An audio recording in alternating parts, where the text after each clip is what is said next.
Airbnb plans to remove listings in Israeli West Bank settlements. Jerusalem, home rental company Airbnb announced on Monday it would remove its listings in Israeli settlements in the West Bank, prompting outrage from Israeli officials. The company said it will take down some 200 listings and cease its operations in Israeli settlements that are at the core of the dispute between the Israelis and Palestinians. It was not immediately clear when the removal would take effect. In response, Strategic Affairs Minister Gilad Erdan, who oversees Israel's battle against a Palestinian-led boycott movement, called on Airbnb hosts affected by the decision to file lawsuits in accordance with Israel's anti-boycott law. National conflicts exist all over the world, Erdan said. The senior management of Airbnb will have to explain why they specifically, and uniquely, chose to implement this political and discriminatory decision in the case of citizens of the State of Israel. Tourism Minister Yariv Levin slammed the decision and ordered his office to restrict the company's activity throughout the country. He also instructed the ministry to ramp up its tourism programs in West Bank settlements. The company had previously defended its past operations in the occupied West Bank, saying they were in accordance with U.S. law and its own mission to bring people together in as many places as possible around the world.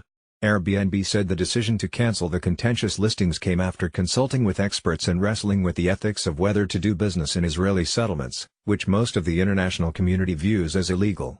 Palestinians and human rights groups have long pressured the company to remove the listings.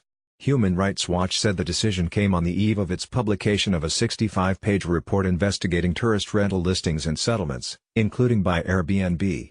Arvin Ganesan, director of the group's Business and Human Rights Division, called Airbnb's move an important recognition that such listings can square with its human rights responsibilities. He urged other companies to follow suit.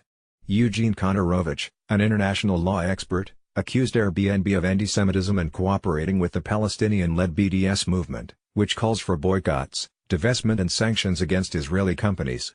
Kontorovich, who has helped the U.S. and Israel draft anti-boycott legislation, said the company had singled out Israel while allowing properties to be listed in other occupied or disputed areas of the world, such as northern Cyprus, Nagorno-Karabakh and the Western Sahara.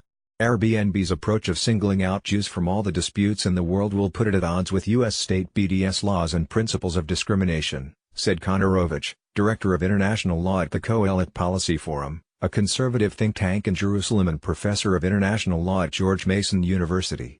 Israel captured the West Bank and East Jerusalem in the 1967 Middle East War. Today over 400,000 Israeli settlers live in the West Bank, in addition to some 200,000 Israelis in East Jerusalem. The Palestinians claim both areas as parts of a future state, a position that has wide global support.